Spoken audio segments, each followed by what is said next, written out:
Another one. It's Soul Not for Sale, guys. What's going on? It's episode 465. I'm positive that's what number it is. And you're about to hear Duncan Trussell and Joe Rogan just do some old school conspiring. You know, back in the day, somebody would just hit a bong hit and then they just blow it out and they just start talking about stuff.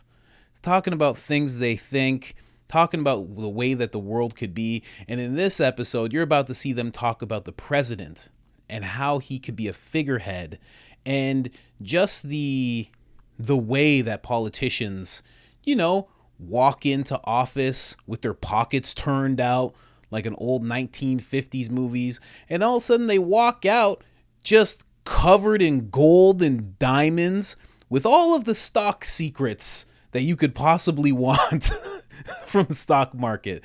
They leave with Lindsey Graham is worth anywhere from $70 million to $120 million. Do you know how crazy that is? He doesn't seem that intelligent. No offense, he must be, because he's worth so much, but it's just very odd.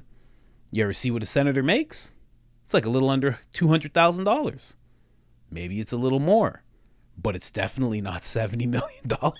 It's definitely not $1 million a year. It's very interesting the way that works. Before I bring you over there, I'm going to bring you to the store, of course. Get the Great Resist shirt. Never join the Great Reset. I'm telling you right now, crickets are all they can do is crunch. You can't make a cricket pasta. You can't make cricket sausages. Don't let these people fool you. And you could also get the Soul Not for Sale shirt with the red, white, and blue atop of it. But we also have the original Soul Not for Sale merchandise available. Looks just like this. Now, if you want 10% off of IamCoachColin.com, because that's the website I just showed you, all you have to do is put in the discount code area, I am Coach Colin. All one word, all capital letters, one L in the Colin, and you get 10% off. And if you've purchased anything from our site before, thank you, thank you, thank you. You are much appreciated. Now let's get into this clip. I love when they're talking like this. Let's go. You had an enormous organization that controls everything. You control everything in the country. Would you really let a new person just run it every 4 years? Right. In whatever way they like. Right. Wouldn't you, if you're there forever, you're there forever. You're not there for 4 years. Yeah. You're running the various agencies, and wouldn't you make sure over time that you secured enough control that the president really is just sort of a figurehead? Joe, I am a doctor, and I'm sorry, but it seems like you're... Is this misinformation? No, yeah. Malinformation? Malinformation's put the thing up. Say this was fact-checked and is wrong. Because to me, it feels like, you're implying that the president of the United States, past presidents, were controlled by secret groups or, I don't know, corporations or something. That sounds crazy. Well, it's preposterous. It's we have a democracy. That's not even possible. Nobody on this planet would ever want to control the United States without having to invade it. Nobody would ever want to do that or try to do that or succeed in doing that. God damn, man. You definitely couldn't do it with money. No. Presidents don't like money. No, they generally shy away from it. Most of them are dead broke, even when they're in there in the White House. They're like dead fucking broke. That's why Bill Clinton ate McDonald's. Every day. People had to loan him money and shit, dude. He would get his car booted and couldn't afford to get the boot off. Yeah, this is why all of our American politicians are like... They're paupers when they get out. Middle income. Isn't it wild how much they actually make? I mean, it's an insane amount of money. When you look at how much money they get after they get out of the White House. Yeah. Like, what are you doing? Like, wow. How'd you make that much money? You just got back into business? Yeah. You weren't in business at all, and jump back into that housekeeping business. Now you're worth hundreds of millions of dollars. That's kind of crazy.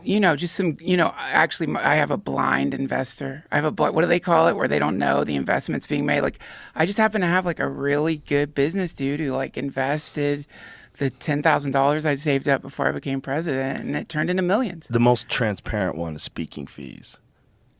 Because speaking fees are a way that you can give people money.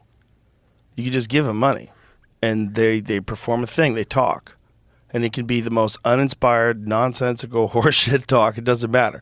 They're going to get $500,000. That's right. That's just a normal amount of money that you get, and then you go here and you make it over there, and you go here and you make it over, and you collect from everybody. So you have some sort of financial arrangement, but that financial arrangement is about speaking fees. See, this is what I'm talking about, man. This is the liminal or subliminal part of the human experience. What you're talking about right now is upsetting to people, but also a lot of people will say, "Don't even talk. You're not even supposed to say that." Like, and even though it's true, like even though it's in plain sight, trackable, traceable, precedent for it in the past, not even that like astounding.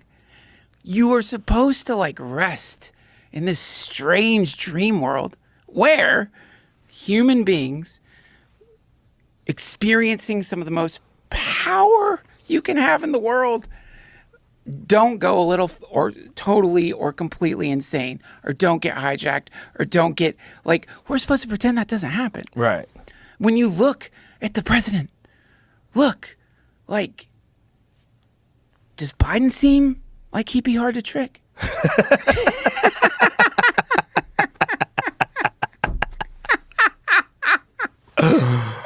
Would you even have to trick him, though? Maybe. I mean, I think it's so hard to know what goes on behind those closed doors when they're making decisions. Don't want to know. See, they sent an extra how many $1 billion they accidentally sent to Ukraine? 6.2 billion. It was an accident. They accidentally sent it? Yeah, 6.2 more than they were supposed to. Wow. But then they just sent some more. That must have been a rough phone call to ask for it Accounting error back. provides an extra 6.2 billion for Ukraine military aid. Whoops. Sorry. Hey, what's up? It's Duncan. Look, I kind of fucked up. I was on a little bit of ketamine when I was doing that. The transaction. So can you send back the $62 billion? $6.2 billion I actually sent to you. Can you just send it back? Because you'd think if it's a clerical error, right? Then they're going to be like, oh shit, I didn't notice the $6.2 billion going into my account. That's how rich I am. I'll send back. There's so much money. Because like at some point, it's just, I don't even know what it is. Just billions, lots of billions. Yeah, it's pretty weird. The Pentagon said Tuesday that it overestimated the value of the weapons it sent to Ukraine by $6.2 billion over the past 2 years, about double early estimates, resulting in a surplus that will be used for future security packages. Oh, don't worry about it. Just use it for future security packages. It's a security package. Yeah, it's a surplus. What do we know, man? Security packages. We don't know shit. And that's just saying we're going to keep sending money forever and ever and ever. It's a security package.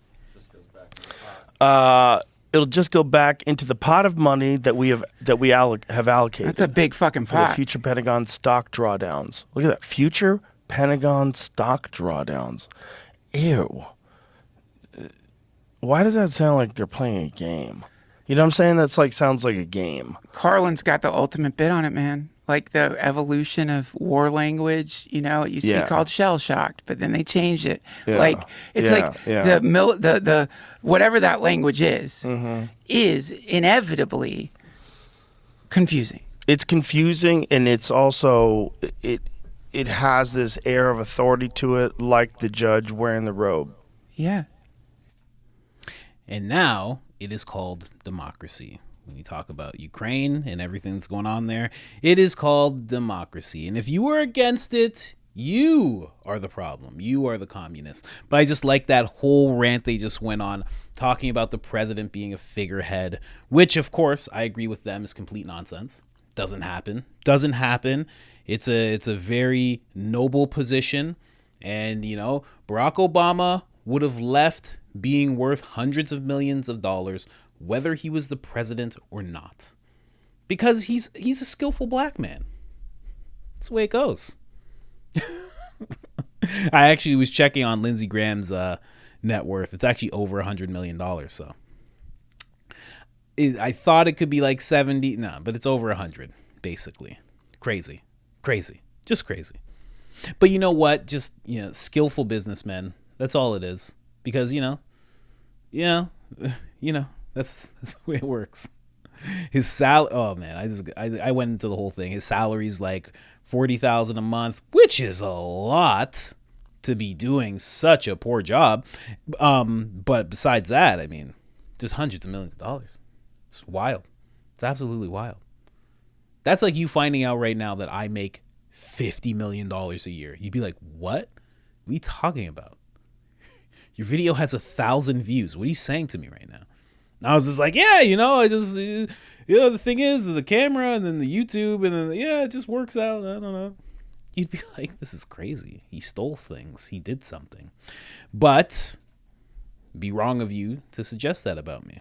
Just like it's wrong to suggest anything about any politician and the things that they do. It's all on the up and up. It's America, God damn it. Someone got mad because I said God damn. They're like, oh, how dare you? Yeah, relax. But yeah, like the video. Boost us out of the shadow realm. And what do you think about that? When you go back to what they were talking about at the beginning, and the president just being a figurehead, as I do episodes with my wife, we have our date night show where we sit down and we really research some topics. Well, she does. And then, I kind of do the old school stoner conspiracy theorist thing. And I just come out with a bunch of things I've heard and I've watched and I've read over time.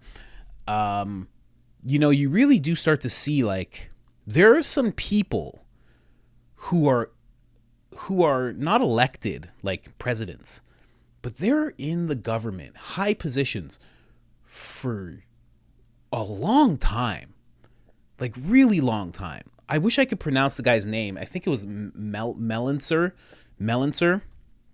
He was a general and he did a bunch of things and he got fired by JFK. Everyone in the army was so mad because he was such a highly respected general. And then Kennedy passed away via assassination. And then the very next year, maybe not even a full year after he was gone, they hired this gentleman back. And him and Kennedy really butted heads because he signed Operation Northwoods. He was like one of the figureheads of like orchestrating and like putting it all together. And Kennedy was like, no. And in fact, you're fired. And then Kennedy got assassinated. And then that guy got rehired. And that guy's worked. He's passed away since, but he's worked for the Rockefeller Foundation. Just very high level positions in government and different organizations. The guy was a high level Freemason, we found out as well. And it's like, there's just a lot of people like that. So why would the president have like the ultimate power? I don't know. That's why it's like someone like Obama, it seems like he had really high hopes for himself when he was in office. A lot of change. But then when he got there, did he just lose the heart to change anything? Did he all of a sudden, or did he all of a sudden realize that he can't? And that there are certain people who step inside of rooms and they say, this is what you're going to do. These are your 3 options. You don't get to think about your options. These are the 3, and you can pick one. And if you pick the drastically wrong one, we're going to do A or B. If you pick C, we're just going to do A or B because that's what's best for national security. I really do think that's the case. I think it's exponentially more now that Biden's in office because I don't know how many decisions they could depend on him to make properly. But I think every president goes through that.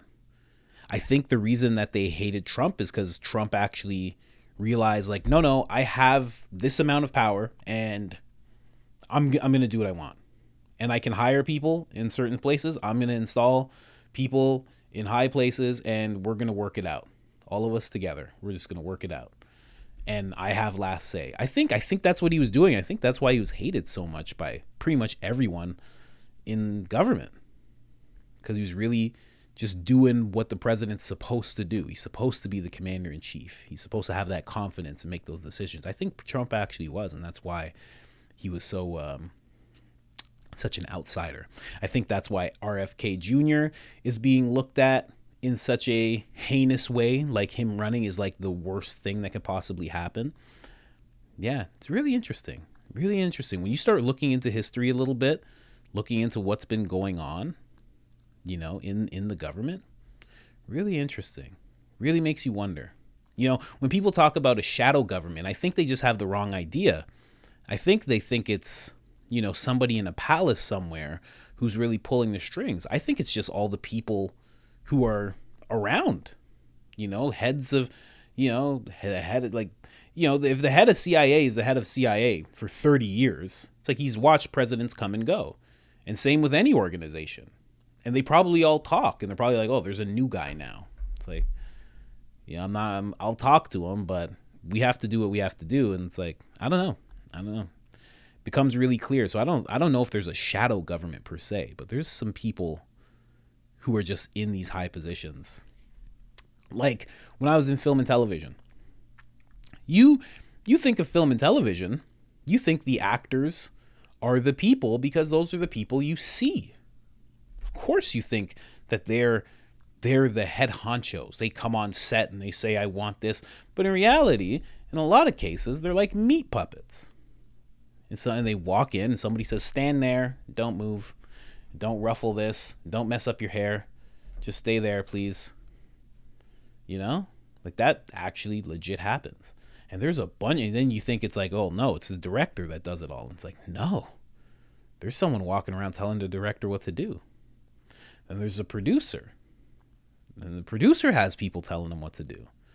And then there's all these people, hundreds of people that are around the camera, and they're dictating what goes on. And if they all decide to stop, well, then the whole production stops. I think it works something like that. And I think we're calling it a shadow government because we just can't see who these people are. It's because they're not in the camera, you know? Like right now, it's just me in a room. But you don't know that. There could be 40 people around me right now. This could all pull back and I could be in a big studio and there could be 8 guys and all sorts of stuff. You don't know. That's what's happened. Like, I'm just one person, but who knows? You may be watching different YouTubers and people online and you think it's just 3 guys in a room talking, having an organic conversation, but in reality, there's a whole bunch of people behind it all. I don't know. Anyway, like the video. Boost us out of the shadow realm. Please, we can't stay here with the shadow governments and the shadow people. Please boost us out of the shadow realm. Hit that like button. Hit that subscribe button if you haven't already. And other than that, I am out.